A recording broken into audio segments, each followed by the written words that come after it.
جی السلام علیکم۔ عمران خان صاحب کو عوام نے مینڈیٹ دے دیا ہے، لیکن اس مینڈیٹ کو کوئی پاکستان میں کوئی ادارہ ہو جو دیگر پولیٹیکل پارٹی ہیں وہ تسلیم کرنے کے لیے راضی نہیں ہیں۔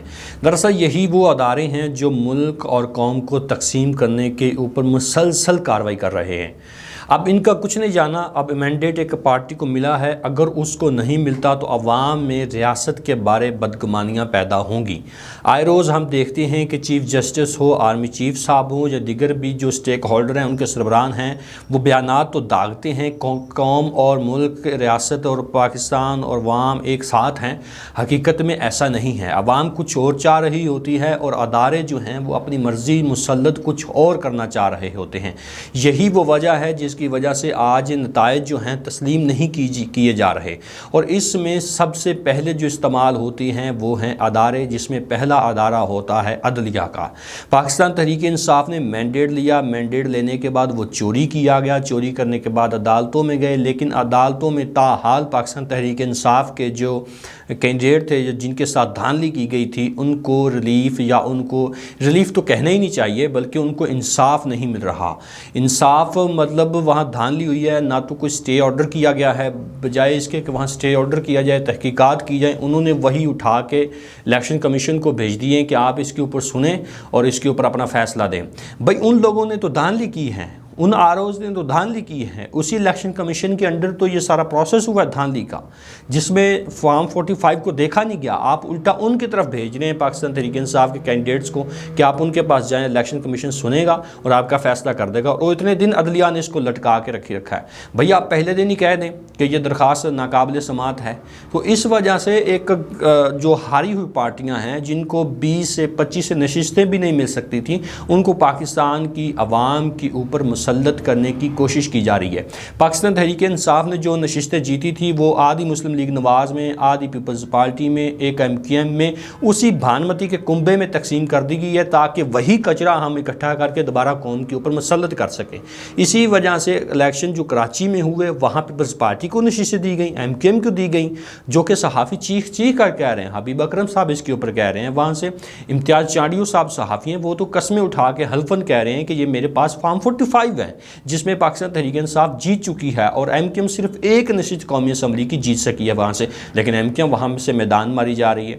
تو یہ وجہ ہے کہ یہ ہاری ہوئی پارٹیوں کو پاکستان کے اوپر مسلط کرنے کی کوشش کر رہے ہیں۔ تو جو ایک انتخابات کا مقصد ہوتا ہے، کیا وہ مقصد اس سے پورا ہو جائے گا؟ وہ تو مقصد ہی فوت ہو گیا نا، اس سے استحکام تو نہیں آئے گا، اس سے تو مزید ملک میں انتشار پھیلے گا، رولا پڑے گا، اور بندہ جو ہے وہ اپنی بات کر رہا ہوگا کہ یہ جو کہ دھرنے دے رہے ہوں گے، احتجاج چل رہے ہوں گے، کوئی اس جعلی مینڈیٹ کو مان نہیں رہا۔ یہ پاکستان کی تاریخ کا بادترین جو ہے دھاندلی شدہ الیکشن ہے، جس کو انٹرنیشنل میڈیا نے بھی اس دفعہ مسترد کیا ہے۔ کسی ایک ملک نے، کسی ایک انٹرنیشنل ادارے نے یہ نہیں کہا کہ یہ چند ایک کے سوا جو پاکستان میں الیکشن ہوئے ہیں وہ ٹھیک ہوئے ہیں، کسی نے اس چیز کو ماننے سے انکار کیا۔ وہ بار بار آئے روز اس چیز کی گردان پڑی جا رہے ہیں کہ پاکستان میں یہ الیکشن شفاف نہیں تھے، لیکن پاکستان میں جو ادارے ہیں، جو لوگ ہیں، وہ اس چیز کو ماننے کے لیے تیار نہیں ہیں۔ سب سے پہلے اس چیز میں استعمال ہوئے ہماری چیف جسٹس صاحب۔ چیف جسٹس صاحب نے بلہ بھی اسی سازش کے تحت چھینا تھا کہ پاکستان تحریک انصاف کے پاس بلہ نہیں ہوگا تو یہ جو آزاد امیدوار ہوں گے ان کی بعد میں منڈیاں لگائی جا سکیں گی۔ یہی وہ وجہ ہے کہ آج منڈیاں لگائی جا رہی ہیں، اور اس میں سب سے پہلے استعمال ہوئے تھے قاضی فائز عیسیٰ صاحب جو کہ چیف جسٹس آف پاکستان ہیں۔ اور دوسری بات یہ ہے کہ آج شہباز شریف صاحب نے پریس کانفرنس کی ہے، میں وہ پریس کانفرنس سن رہا تھا، اس میں انہوں نے کہا کہ ہمیں آگے چلنا چاہیے، جو چیزیں چل گئی ہیں ہو گئی ہیں، اب آگے ملک کو سنبھالنا چاہیے، ہمیں دہشت گردی ختم کرنی چاہیے، پاکستان میں استحکام لانا چاہیے۔ حضور پوری دنیا یہ چیخ رہی ہے، پاکستان کی میڈیا یہ چیخ رہی ہے کہ ایسے جعلی مینڈیٹ سے آپ کون سا استحکام لے کے آئیں گے؟ اس سے استحکام ہرگز پیدا نہیں ہوگا، اس سے مزید انتشار پیدا ہوگا۔ جعلی ڈاکہ اتنی بڑی تعداد میں مارا گیا ہے کہ سوچ نہیں سکتے آپ۔ کراچی میں، سندھ میں اور پنجاب میں پاکستان تحریک انصاف کو ہرائی، اس سے کیسے استحکام آئے گا؟ جو لیگ جیت رہے تھے ان کو ہروا دیا گیا، اور ان کو پھر انصاف بھی نہیں مل رہا عدالتوں سے۔ آپ کہہ رہے ہیں کہ اس سے استحکام آئے گا، آگے چلنا چاہیے۔ اتنی بڑی دھاندلی کو آپ روند کر اور بھول کر، پس پشت ڈال کر کیسے آگے بڑھ سکتے ہیں؟ آپ آگے نہیں بڑھ سکتے، اور نہ ہی پاکستان میں استحکام آئے گا۔ اس چیز کو سمجھنا اداروں کے لیے ضروری ہے، جو اس چیز کی گردان پڑی جا رہی ہے کہ استحکام آئے گا، استحکام ہرگز نہیں آئے گا پاکستان میں۔ پوری دنیا ہم پہ ہنس رہی ہے اور ہم کہہ رہے ہیں کہ ہاں جی یہ لوگ اب حکومت بنائیں گے، اور شہباز شریف صاحب کہہ رہے تھے کہ ہم آزاد امیدواروں کو دعوت دیتے ہیں کہ وہ آئیں اور حکومت بنا لیں اپنی، اگر وہ نہیں بناتے تو ہم آئین و قانون کے تحت اپنی جو حکومت ہے وہ بنائیں گے۔ حضور اس چیز کا راستہ یہ ہے دراصل وہ راستہ جو کہ چیف جسٹس نے آپ کو دیا ہے۔ اگر تحریک انصاف کے پاس بلہ ہوتا، الیکشن جو سمبل تھا جو چھینا گیا وہ ہوتا، تو آپ ہرگز حکومت قائم نہیں کر سکتے تھے۔ وہ لوگ تابعدار ہوتے پارٹی کے، پارٹی سے وہ انحراف نہیں کر سکتے تھے، اگر کرتے تو 2022 میں یہ چیز اسٹیبلش ہو چکی ہے کہ وہ ڈی سیٹ ہوتے، لیکن چیف جسٹس نے ایک نواز شریف کو اہل کیا، دوسرا پاکستان تحریک انصاف سے بلہ چھینا گیا جس سے پاکستان تحریک انصاف کے بقیے ادھیڑ دیے گئے، لیکن پھر بھی پوری قوم نے اور پوری نیشن نے، پوری یوتھ نے ان کو ووٹ ڈالا ہے۔ کیا آپ اس سے استحکام لے آئیں گے؟ آپ کہہ رہے ہیں کہ ان کو دعوت دیتے ہیں، آپ ان کے بندے خرید رہے ہیں، یہ دعوت ہوتی ہے، اور کہہ رہے ہیں کہ آپ اگر وہ قائم کر سکتے ہیں تو قائم کر لیں۔ دراصل یہ مین وجہ تھی بلہ چھیننے کی، جس کے اثرات ہم ابھی جو ہے ملک میں دیکھ رہے ہیں، میڈیا کے اوپر دیکھ رہے ہیں۔ اور شہباز شریف صاحب کہتے ہیں کہ ہم نے ماضی سے سبق سیکھ لیا، اب آگے بڑھنا چاہیے۔ کیا سبق سیکھا ہم نے ماضی سے؟ 1970 میں 54 سال ہو گئے ہیں اس گزرے کو، 1970 میں تب بھی مینڈیٹ چوری ہوا تھا اسی طریقے سے، اور ملک 2 لاکھ ہو گیا تھا، آج پھر مینڈیٹ چوری ہوا ہے، اور بڑی کوئی، اب میں کیا اس کے اوپر سخت الفاظ منہ سے نکلنے لگتے ہیں، لیکن کیا کریں کہ یہ روکنے بھی پڑتے ہیں اخلاقی طور پہ۔ ڈٹائی کے ساتھ آپ نے وہ مینڈیٹ چوری کی ہے، اور آپ کہہ رہے ہیں کہ آزاد امیدوار حکومت قائم کر لیں، یا پھر ہم نے ماضی سے سبق سیکھا ہے۔ ماضی سے سبق ہم نے کوئی نہیں سیکھا، نہ اداروں نے سیکھا ہے، نہ آپ جیسی پولیٹیکل پارٹی نے سیکھا ہے، نہ آپ جیسے لوگ جو عناصر ہیں پاکستان میں ان لوگوں نے سیکھا ہے۔ لیکن ایک بات کنفرم ہو چکی ہے، ایک بات جو اسٹیبلش ہو چکی ہے، وہ یہی ہے کہ ان لوگوں کا پاکستان میں کوئی مستقبل نہیں ہے، کوئی مستقبل نہیں ہے۔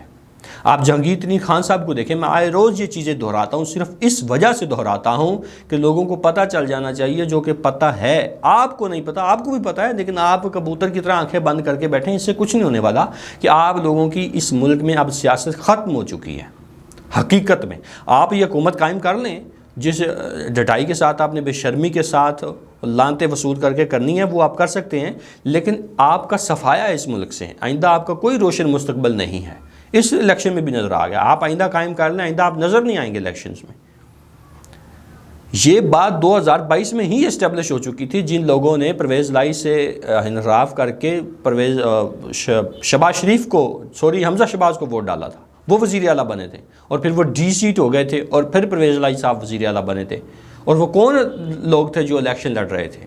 وہ عام ورکر تھے جنہوں نے الیکشن لڑا تھا پاکستان تحریک انصاف کی جانب سے۔ جو بڑے بڑے کینڈیڈیٹ تھے، الیکٹیبلز تھے، وہ تو انحراف کر چکے تھے، وہ تو لوٹے بن چکے تھے، لیکن عمران خان نے عام ورکروں کو ٹکٹ دیا اور وہ جیت گئے تھے، اور انہوں نے شکست دی تھی۔ اور عام ورکر پتہ ہے کون تھے؟ جنہوں نے جاوید لطیف جیسے لوگوں کو ہرا دیا ہے، آج بھی ہرایا ہے۔ 2022 میں بھی شکست دی تھی، آج پھر انہوں نے 2024 کے عام انتخابات میں بھی وہاں سے ان کو شکست دی ہے، شیخ پورہ سے۔ یہ وہ عام لوگ ہیں، ان لوگوں نے آپ کی سیاست انشاءاللہ دفن ہو جانی ہے۔ ایسے ہتھکنڈے استعمال کرنے کا فائدہ نہیں ہے۔ کوشش یہ ہونی چاہیے کہ ملک میں استحکام، جس کی خاطر انتخابات ہوئے ہیں، ان کو مینڈیٹ دیں، آپ ان کو حکومت قائم کرنے دیں۔ آپ کہہ رہے ہیں کہ آزاد امیدوار کو ہم خرید رہے ہیں اور ہم ہی حکومت قائم کریں گے۔ آج تک جو ایک دوسرے کا گریبان پکڑتے تھے، الیکشن سے 1-2 دن پہلے کی بات ہے، آج وہ سارے مل کے اکٹھے ہو گئے ہیں۔ ہمیں تو پہلے پتہ تھا، کیونکہ آپ لوگوں کو عمران خان کا خوف ہی اتنا ہے کہ آپ لوگوں کو اکٹھے بیٹھنا پڑتا ہے، ورنہ عمران خان آپ کے اوپر حاوی ہے۔ حاوی وہ ہے، لیکن آپ جعلی طریقے سے آتے ہیں، آپ کو ادارے سپورٹ کرتے ہیں۔ اور دوسری طرف عمران خان صاحب نے آج صحافیوں سے ملاقات کی ہے جیل میں، اس میں انہوں نے علی امین گنڈا پور صاحب کو وزیر اعلیٰ KP کے نامزد کر دیا ہے۔ یہ فیصلہ کتنا درست ہے اور کتنا غلط ہے، یہ تو وقت ثابت کرے گا، تاریخ ثابت کر دے گی کہ یہ فیصلہ کتنا ٹھیک ہے، لیکن فی الوقت انہوں نے علی امین گنڈا پور صاحب کو وزیر اعلیٰ KP کے نامزد کر دیا، جو کہ ان کا حق ہے، وہ جس کو مرضی بنائیں۔ علی امین گنڈا پور صاحب نے ان سے وفا کی ہے، اور چیزوں کے اوپر اعتراض کرتے رہیں یہ تو کرتے رہیں، لیکن علی امین گنڈا پور نے ان سے وفا کی ہے، وہ بنا سکتے ہیں، اس کا حق ہے، آپ اعتراض کرتے رہیں اس کے اوپر۔ لیکن فی الوقت علی امین گڈھا پور صاحب کو عمران خان نے وزیر اعلیٰ کے پی کے نامزد کر دیا، اور انہوں نے اس کے اوپر تاکید کی ہے کہ یہی وزیر اعلیٰ کے پی کے ہوں گے آئندہ، اور وہ بن بھی جائیں گے۔ وہاں تو میجورٹی ہے، پاکستان تحریک انصاف کلین سویپ وہاں سے کر چکی ہے۔ یہ اس وقت ملک میں حالات ہیں۔ اور دوسری طرف عمران خان نے کہا ہے کہ میرے سے 8 فروری کے بعد یعنی الیکشن ہونے کے بعد کسی بھی شخصیت سے میری کوئی ملاقات جیل میں نہیں ہوئی۔ انہوں نے ساری خبروں کی تردید کر دی ہے، اور انہوں نے کہا کہ بشرا بیگم کو بھی ہم اڈیالہ جیل لا رہے ہیں، میں بنی گالہ ہرگز نہیں جاؤں گا، وہاں اگر مجھے شفٹ کیا بھی گیا تو میں وہاں نہیں جاؤں گا، بلکہ ہم تو جو بشرا بیگم ہیں ان کو بھی واپس اڈیالہ جیل میں لا رہے ہیں۔ تو یہ حالات ہیں۔ عوامی نمائندوں کو مینڈیٹ جب تک نہیں دیا جائے گا تب تک ملک میں استحکام ہرگز نہیں آئے گا، اور جیتی ہوئی نشستیں جو پاکستان تحریک انصاف کی ہیں وہ واپس نہیں کی جائیں گی، استحکام نہیں آئے گا۔ اب تو تحریک لبیک و جماعت اسلامی تحریک انصاف کے ساتھ آ کے کھڑی ہو گئی ہے۔ تحریک لبیک نے بھی کل اعلان کر دیا کہ ہم اپنے جو فارم 45 ہیں وہ پاکستان تحریک انصاف کو دیں گے، اور عدالتوں میں جا کر گواہی دیں گے کہ ہاں بھی واقعتاً وہی فارم 45 ہمارے پاس ہے جو ان کے پاس ہے۔ اور جماعت اسلامی اس چیز کا پہلے اعلان کر چکی تھی۔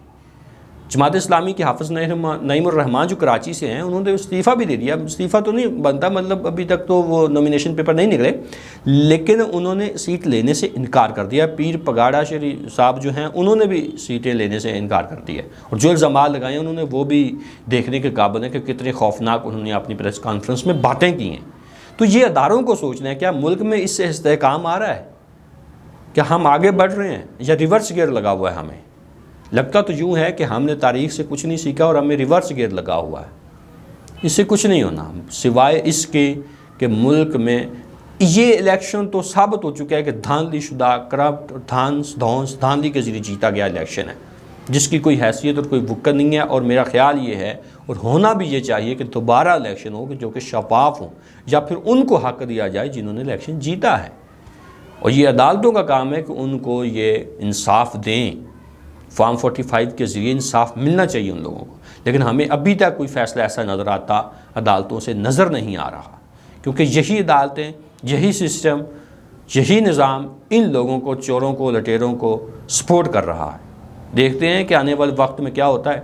لیکن اس الیکشن میں جتنی پاکستان تحریک انصاف کو بوسٹ دے دی ہے اور جو پش اپ کر دیا ہے، یہ آئندہ کئی دہائیوں اور کئی سالوں تک تو آپ ختم نہیں کر سکتے۔ کم از کم جو رہ گئے ہیں، جو سیٹیں ان کے پاس رہ گئی ہیں، آئندہ انشاءاللہ آنے والے الیکشنز میں آئندہ کوئی بھی ایسا کوئی ایونٹ آتا ہے یا کوئی ایسی بھی چیز بنتی ہے الیکشن میں، ملک کی ہوا چلتی ہے، ان کا صفایا ہو جانا ہے۔ فی الوقت اتنا، اجازت دیجیے، اللہ حافظ۔